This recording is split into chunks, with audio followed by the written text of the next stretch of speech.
Welcome back to another episode of A Mental Health Break with Vincent A. Lanci. I'm excited to launch another episode for you all. I'm Vincent Lanci, speaker and author of the book Left for Dead, A Story of Redemption. When I was 21 years old, I was the victim of a hit-and-run accident while walking home from a friend's birthday. After coming out of a coma and suffering from a traumatic brain injury, or you may know of as a TBI, I soon realized that it was time to put my mental health on a very high pedestal. This transformative experience has led me to create a podcast that is all things mental health. Would it benefit you to hear from mental health professionals and influencers? Would it also add value to your life to hear real life and authentic stories from people talking about their mental health, the issues they face, and how they actively combat them? If you answered yes to any of those questions, you came to the right place. I want to start by congratulating you for making your mental health a priority. If you missed the last episode, be sure to download it after you tune in today. On this episode, I'm happy to introduce my guest, Marla Godette. I met Marla through networking as she was a referral from my other podcast series, What It's Really Like to Be an Entrepreneur. Marla is the founder of an organization called Mentoring Moments, where she specializes in the care of those diagnosed with chronic mental illness and also ADHD while offering career counseling and support. She's in the process of getting her PhD as well, I recently learned. So Marla, thank you for coming on the show. Thank you for having me. I appreciate it, Vince. Absolutely. Would you mind please introducing yourself to our listeners and sharing part of your story before we dive in and get going? And please share your role relating to mental health. Sure. So as you said, my name is Marla Godette, and I am originally from the Detroit area and moved to Indiana about 8 years ago. I started working in mental health, I say, as a child. I was about 12 when my great-grandmother was diagnosed with Alzheimer's, and I wanted to know what that was about. She was the matriarch in our family, and she ran everything. Like, my great-grandmother was all that. She did everything. And it's funny because we used to call her a witch doctor because she would make all these potions and make us drink them. And we were like, oh, grandma, and we were never sick, right? But this Alzheimer's had me puzzled even then. So what I did was I went and took my money and bought a Psychology Today magazine. And because on the front, it was talking about dementia. And so I started reading it and learned about the synapses in your brains and how they get coded over time. And when you don't use them more and they don't fire as well. And I was like, oh, my grandmother's brain isn't firing. So in my 12-year-old mind, I was going to help save her brain. And I also was that kid, even very young, that people would say, Marla, let me tell you, don't tell anybody though, don't tell anybody. And I could keep a secret. I've always been a confidential person. And I told my husband, I made a joke. I said, if somebody comes after me, it's because I have too much information. And so those things together in my desire to really help people have wholeness. Like, I've always wanted people just to be stable. Like, how can we be calm? And I was young and I didn't understand the words and like what that meant. But I knew then that I wanted to be some kind of counselor, some kind of helper. And that started my journey with mental health. But because I grew up in the Detroit area, working middle class, and people were like, no, you got to make money. You got to make money. You got to make money. And I didn't know. And I ended up studying a bunch of different stuff and wasting a lot of time. I don't say waste time. Let me change that. Prolonging my time and gaining experience. That's what mental health workers do. We reframe things. Well, I like it. Yeah. Prolonging my time and gaining experience, invaluable experience, because I use it today because I spent quite a bit of time in corporate America working in sales and marketing in the automotive industry. And I did make decent money. And if I had stayed in it, I would be having way more money now than I do. But I'm finding that the passion that I have for mental health is creating financial resources, but I am also doing the main thing I want to do, which is destigmatize mental health worldwide. And Absolutely. that's who I Absolutely. am. I believe I was made to destigmatize mental health worldwide, thus my PhD in global leadership studies. Yeah. So I've even had the opportunity to study mental health in other countries. Well, thank you for that great introduction. I can resonate with you in a lot of areas as my grandma has dementia too, so I know exactly all about that battle. And I have the finance and MBA where I would be in a lot different financial situation if I had gone down that path right now. But my passion is here, and the financial resources will start to blossom, I'm sure, with the hard work and dedication as if I had another position. So thank you for that great, great introduction. And Marla, something I do on each episode is I share a mental health story of someone who is famous because I want to let you, the listeners, know you are not alone. I want Right. you to understand that even though someone looks like they are healthy from the outside, they may not be on the inside too. And today I will introduce the mental health story relating to Ariana Grande. And I read in this article that Grande posted on an Instagram story to explain why she decided for a, quote, less formal strategy for releasing her new music. And she said that navigating all these promotional cycles for her other albums actually made her feel very exhausted. She added that the first few years were extremely hard on her, both mentally and on her energy. She added, I was so tired from promo trips and was always losing my voice and never knew what city I was in when I woke up.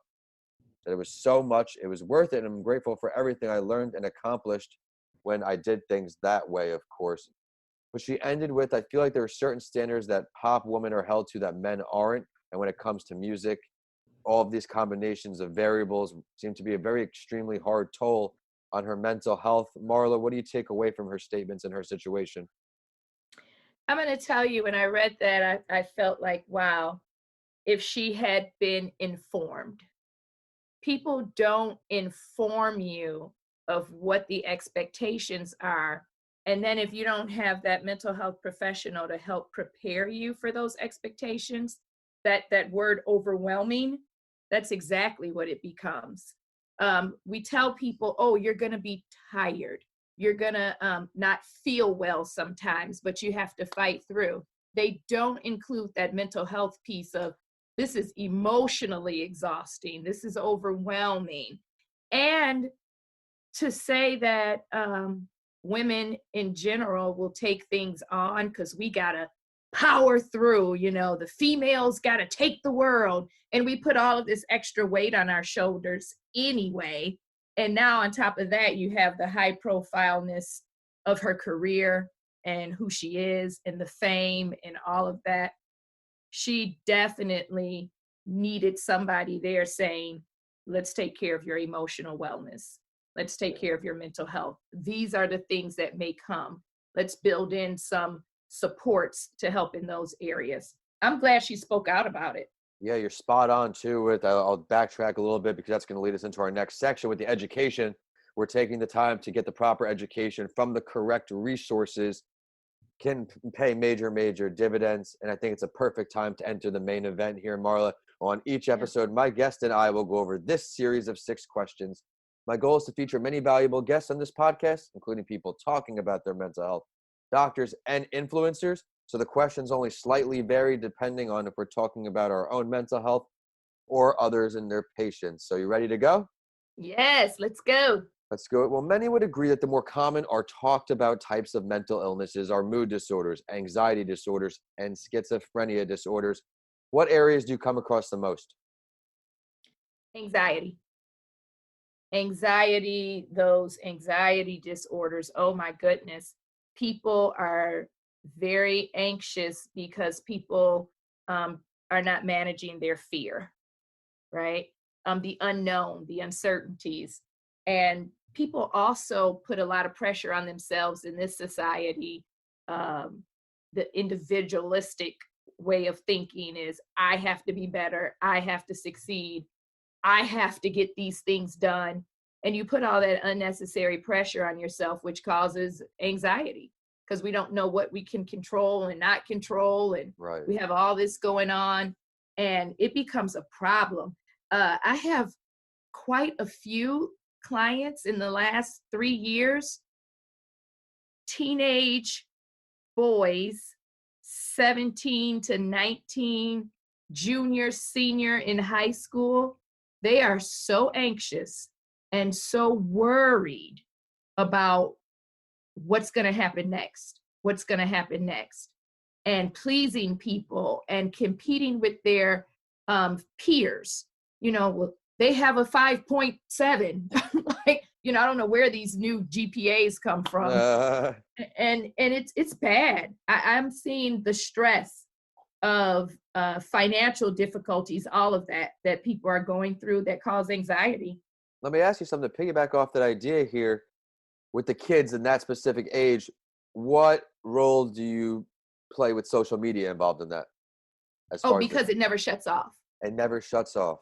And that's why the bullying is so bad now. When we experienced bullying or conflict or something in school, I'm sure I'm quite a bit older than you. We didn't have anybody to talk about it all day and all night because they're on the computer and on the phone and on their tablets. And it stopped. And parents weren't working. I mean, they worked, but these parents now work 2-3 jobs and they're doing all this stuff to buy all these things. So the parents aren't as involved in some cases. Some cases they are, but in some cases when the parents aren't involved, they don't catch it fast enough. And it's gone on so long, when they finally realize what's going on, they're like, what are you talking about?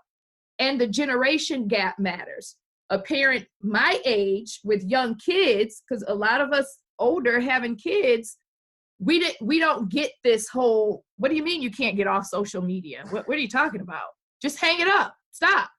And so if you're not trained and you don't have that mindset as a parent where you have opened up and gotten a better understanding of social media and the next generations down, you'll overlook it. You'll be like, oh, whatever, that ain't nothing. They're okay. And that's what happened to a family. I read about it in New York. The woman knew that her son was being bullied, but not to that extent. She came home and her 11-year-old had hung himself on his bedpost. Oh my. It was awful. It was absolutely awful. And she's saying in the article I'm reading, and she's like, I mean, I knew that something happened, but to this magnitude, I just thought they were kids messing around. She didn't get the magnitude of it. You're right. It's a whole new world out there, but I love the passion with that answer and the information behind it. But when did you first decide that passion was going to fuel a career? When did you realize that a career relating to mental health was indeed the right career for you? I'm telling you, I knew it young, but when it really clicked is when I was doing in Detroit. I went to an inner city church, and the typical demographic was lower income, lots of mental illness coming in from the community. And we worked with the homeless shelters and substance abuse communities and doing that type of work. And I noticed that people weren't getting help, but they always wanted to talk. They always want to talk about it. And I'm like, you need somebody. Like you need somebody. And when I started taking human service classes, my first degree was an associate's degree in human services. I was studying child development, and I started taking those human service classes that dealt with yourself, like understanding people and sociology and psychology and that. And I'm like, why aren't people getting help? And so that kind of frustrating. Yeah, it was. And it fueled me though, that, wow, something's got to be done. Like, why is this a bad thing? And coming from the Black community, it was really bad because of the stigma. Don't you talk about anything? Don't you tell anybody anything? Right. And then I started learning about classifications of people and these stereotypes. I had Hispanic friends and friends who came, they were first generation in the United States. Their families were from different countries, and their families like, no way, we don't talk about nothing. We're just happy to be here and work and, have a good life. You're fine. Yeah, there's a lot of generational stigmas as well that are carrying over, such that we're all doing our part. It's going to take some time because it comes up. We take care of our dental health and we go, all these things, but no one checks on their brain. So Yeah. this Yeah. is And our I see you part. got a great smile, Vincent. Thank you. Likewise. I mean, the thing is, part of what I felt I can do is, after my book, I still wanted to help people in different ways. I said I can help entrepreneurs with my platform on there, and we help people with their mental health here. But the mental health world, a lot of barriers, a lot of stigmas. We're talking, the list can really go on. For me, when I start, I say, okay, well, there's a stigma with males talking about their mental health. We got to Yes. get that apart, because when I list those celebrity stories in the beginning where one person could speak and affect millions of people positively, now we're starting to get some males speak out. We're starting to get more females and more celebrities speaking out. So all together, we can hopefully do a lot of good together. But as far as the people that do have a mental illness here, Marla, what advice can you give to our listeners as what maybe considered a potential early sign for that mental illness? They think they may have something going on. They want to be sure. What are some potential early signs? Well, I really appreciate this question because we always do early detection for cancer, for diabetes, Right. hypertension, all of these things, but people don't have that mental health check. Or when they add it to the physicals back a few years ago, that the doctor's supposed to ask you about certain questions that would trigger if maybe you're experiencing some anxiety or depression or something, people then justify those answers like, oh, well, yeah, but that's just this, or well, that's just my job. Anytime that you are ruminating over something and consistently thinking about something, you need to check that. Like, why can't I let this thought go? Like, why does this make me feel uncomfortable? If you're having constant pains in your stomach or fluttering and IBS symptoms, things like that, that's stress, that's anxiety, and your body is letting you know. Okay, pains in the lower back, in your shoulders and neck, we can attribute that sometimes to depression because of the weightiness in your emotions. Eventually it becomes weightiness in your body. Okay, sleeping too much, sleeping too little, those are signs of some stress, some mental health disorders. Overeating, undereating, I gained 50 pounds, I lost 50 pounds. Those are things that we need to pay attention to as warning signs. Mood, when you're just quick to snap, and that's not your normal behavior. And time frames, when these things that I'm discussing have been going on for 2 weeks or more, you want to say, hey, did something happen? Or especially if there's been a death, a loss of employment, loss of an animal, pet, anything like that, you want to pay attention to that. Thoughts of maybe losing your freedom, if you think you're going to go to jail, or, I might have to do some time. Things like that will cause all of this to go on, and you just got to pay attention. Being sad is okay, it's natural. Being sad for a month, you might be leading into depression. And because you're depressed situationally, doesn't mean that you have a chemical imbalance and you're fighting depression all the time. Mm-hmm. So it's just very important that you stay in tune to who you are. Breakups cause people to really suffer in a lot of different ways. So those are some things Well, I that you like can what you pay did there, attention and I to. like when my guests do simplify it. And lately everybody's been so great on this show where pay attention. You're saying, you know what's Yeah. right, you know what's right, you know what's wrong, you know what feels good to you, you know what doesn't feel good to you. And how old are you? You're not a toddler. It's time to just take a deep breath and pay attention. I love that. And like you just said about the toddler, parents, pay attention to your kids. Find out what they're doing in that room. They're not just playing video games.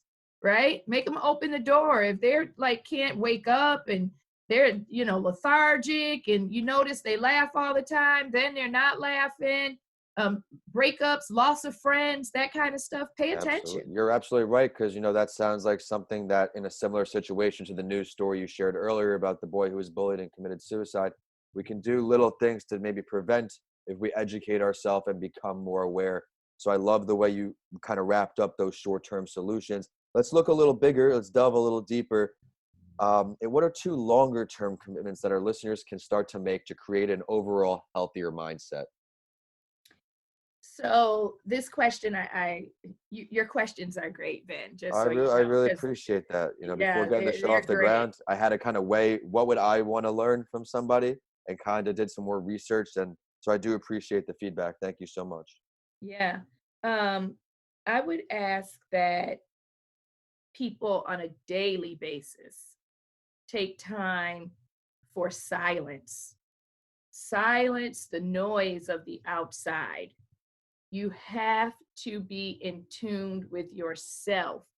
You will miss some of the triggers if Right. you're not in tune with yourself, right? You can, oh my God, I didn't know that. I didn't even pay attention to that. I just realized that oh my goodness, because we run, run, run, run, run, run, run. So I would say first, spend time in silence. It's okay to sit for 15 minutes and just be, right? Shut the noise down. Second, we have to have some type of daily physical activity. Physical activities are the things we avoid, in general, but yet they're the things that we need the most. That physical activity gives you a natural high on dopamine and endorphins, all these feel-good hormones Right. that in that few minutes can give you the same euphoria as people who smoke weed. Right. So instead of spending money on marijuana or whatever, you can get this high that can last longer even, but it's natural and it's helping your mood to stabilize, right? This is something simple. I mean, like vacuum the floor real fast. Things like that. Walk in place while you're watching a movie if you don't have a treadmill. Right. Right. 15 minutes. Any medical physician will tell you 15 minutes a day is more than enough to help get that heart rate up and help stimulate some good feel-good hormones. I like the way you put that, because something I try to do as an entrepreneur, sometimes my hours are real wacky, or they're long, short, but some people need days off. I find myself most productive and feeling healthy mentally with mental health breaks, something similar to that, where I'll have a 15-minute window where I fold my laundry, or I'll do some abs for 15 minutes on the floor, or I'll do some dishes for 15 minutes. Just ways, because you want to stare at the computer forever. I could work, work, work, work, work. But longevity of the day, I find if I just kind of like meditating, which took a while for me, just tell my brain I can turn this off for a second. That way, when I get some negative thoughts, I just say, all right, you're here. Go away. Go away. That's it. That's Yeah. it. You can toss it out. And the third thing that I suggest Yeah, please. is a diet. Not diet like I quit eating to lose weight. I Yeah, let's mean, talk like, about that. Yeah. yeah, healthy food, what you're putting into your body. A lot of carbs, a lot of sugars, those things break down in your body and they are bad. They will make you so sluggish. You feel good for a minute, and because the carbs will give you that burst of energy, like the marathon runner who has the Right. pasta party the day before, and then afterwards they're trying to eat, like peanut butter to keep themselves going because they're about to crash. Right. It's the same thing. We eat these foods and we get so heavy, and then we're just like, oh. And you gotta have some foods that are gonna refresh you and make you feel good. Lots of fiber to keep your body flushed out. Drink tons of water. Not a lot of colored stuff and all the fake syrups and all that. And I'm not telling anybody to go whole food crazy because I'm not whole food crazy. But just a couple of things to make yourself aware of, ooh, I did feel kind of sluggish after I ate 2 cheeseburgers, you know? Yeah, I try to be mindful as well. Everybody's guilty of a quick snack or if you're no time, whatever. But some Yeah, of my meals I try to start out hot. Like in the morning, I'll do eggs and oatmeal, and I'll have some for the first couple of bananas or something, an orange. And then during the day, I know I'm not going to say no to a piece of pizza if I want. I'm not going to beat myself up about anything. I right. just try to be as mindful as I can, and that's just dedicating yourself to the idea of Yeah, do your best. it's Don't wholeness, yeah. you know, being mindful of how you manage those things. It's okay to eat pizza, you know, it's not okay to eat an entire pizza every day at 6 o'clock and then sit Everything down in and think you're moderation. gonna feel good. I'm with you there. I mean, that's all great stuff for everybody to improve their mental health. Thank you for all of that. But what are some ways that you plan on raising awareness for mental health and that importance of mental health in the future? You've been on your way to the PhD, you mentioned. What else are we expecting to see from you? So right now, it's really working out well that I am impacting corporations. I'm working with CEOs and helping them to put together trainings for their employees because if they're mentally healthy, they're going to be more productive. And when you're mentally healthy, you won't be calling off work because your stomach hurts or your back hurts or, you know, these physical ailments will go down. Um, I want companies to be able to have the safe environment that their client or not clients, their employees can talk about mental health and not be afraid they're going to lose their job. I It's love that. really important. And I believe that as we impact corporations, this is going to be able to filter down, it's coming top down to the employees. Employees feel better and they're able to talk about things and not think they're going to be judged. And as we impact corporations, it's just going to spread globally. I love the passion. I love the fire. I love the fuel because the thing is, people don't want to speak up about their mental health if they think they're going to get fired. Because then once you get Right? fired, there's no letter of recommendation or you can't, there's a whole lot of negative variables that are associated with that unfortunate stigma. But I know you're doing your part and I can't wait to see how it unravels. So thank you so much, Marla, for coming on. I know our listeners are going to see all the value in your episode today.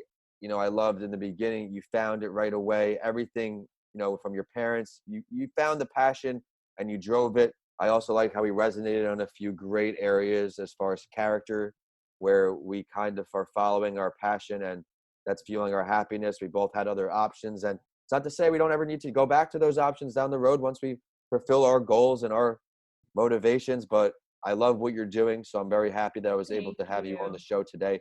But Marla, now it's time for the last word. And I do this on my other podcast, What It's Really Like to Be an Entrepreneur, too, because I want our listeners to really get to know my guests. Is there something you would like to share with everybody listening on that we did not touch on yet today? For the last word, I would like to say that during this time where people are concerned about the coronavirus, I want people to understand that this is a time where we have to be logical and learn to manage our emotions. The fear is what is causing people a lot of stress and anxiety.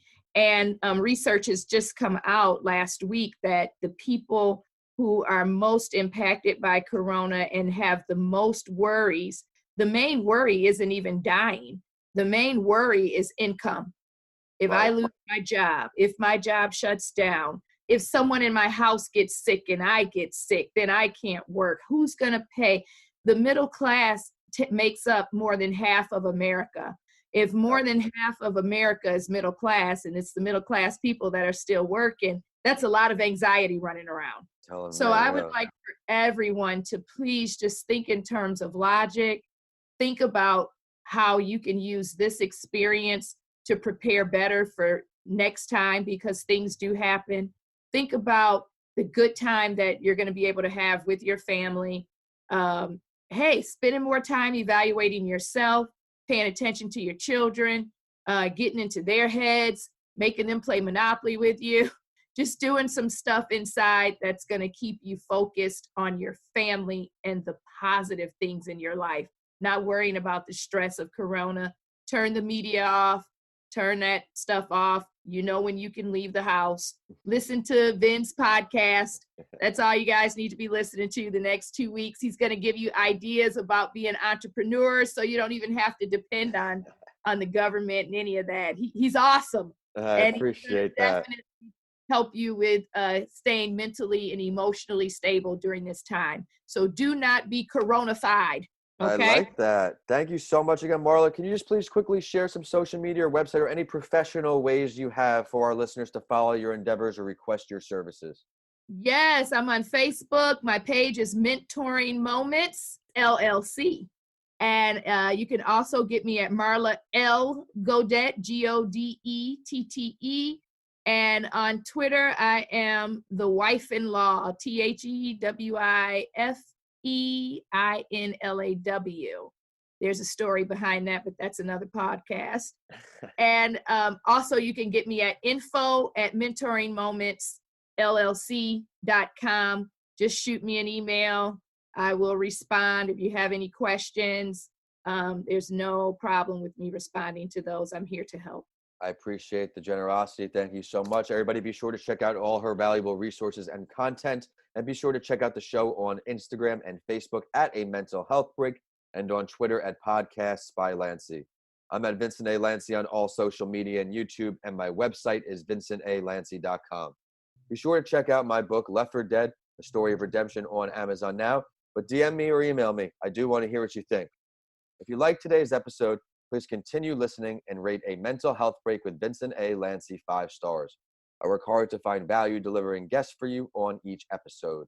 Thanks for listening, and I'll see you all on the next episode of A Mental Health Break with Vincent A. Lanci.